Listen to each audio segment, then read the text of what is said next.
অনেক সুন্দর হয়েছে, দেখেন মাশাআল্লাহ। পুরো ভিডিওটা আমি দিব, সবাই ভিডিওটা দেখবেন। দেখেন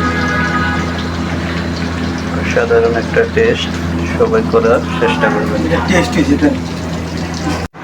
আজকে খাসির মাংস রান্না করব, সাথে গরু কষানো থাকবে, তান্দুরি চিকেন করবো। 10টা তান্দুরি চিকেন নিয়েছি, 10টা মুরগির, সাথে কাবাব আছে।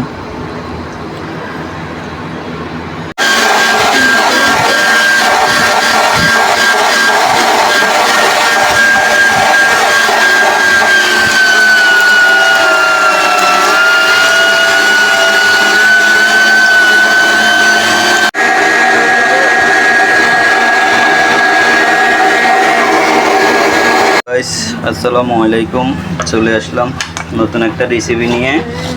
সবাই যুক্ত হয়ে যাবেন। আমি এখানে 2 কেজি কিমা নিয়ে এলাম, সাথে পুদিনা পাতা কুচি নিয়েছি, পেঁয়াজ কুচি, ধনিয়া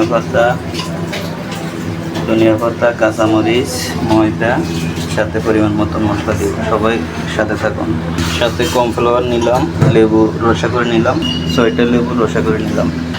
বিসমিল্লাহ। পরিমাণ মতন লবণ দিয়ে দিলাম, জায়ফল জৈত্রী গুঁড়া করা আমি দিলাম, গরম মশলা দিয়ে দিলাম 1 চামচ, একটু টেস্টিং সল্ট দিলাম টেস্টের জন্য, পুদিনা পাতাটা দিলাম, পেঁয়াজ কুচি দিলাম, ধনিয়া পাতা দিলাম, সাথে 6টা ডিম নিলাম। এভাবে 6টা ডিম দিয়ে দিব। পরিমাণ মতন সাদা গোলমরিচ দিয়ে দিলাম, লেবুর রসটা আমি দিয়ে দিলাম, কাঁচামরিচ দিয়ে দিলাম কুচি করে, দিয়ে আমি সব কিছু দিয়ে আমি এটাকে ভালো করে মেখে নেব। মেখে বানাই ডিপ ফ্রিজে রাখে দিব, শক্ত করে ডিম দিয়ে ভাজি করে নেব।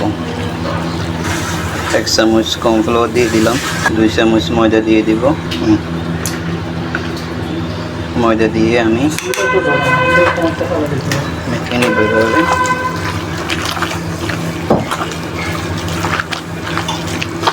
এভাবে একটু ঘি দিয়ে দিব, চাইলে আপনারা তেলও দিতে পারেন। আমি ঘি দিলাম, কাবাবটা বানিয়ে নেব।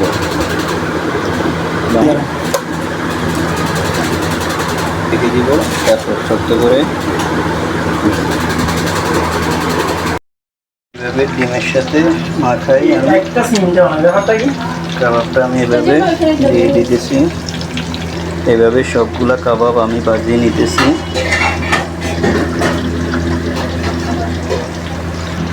অনেক সুন্দর হয়েছে, দেখেন মাশাআল্লাহ। পুরো ভিডিওটা আমি দিব, সবাই ভিডিওটা দেখবেন। দেখেন সাধারণ একটা টেস্ট, সবাই করার চেষ্টা করবেন।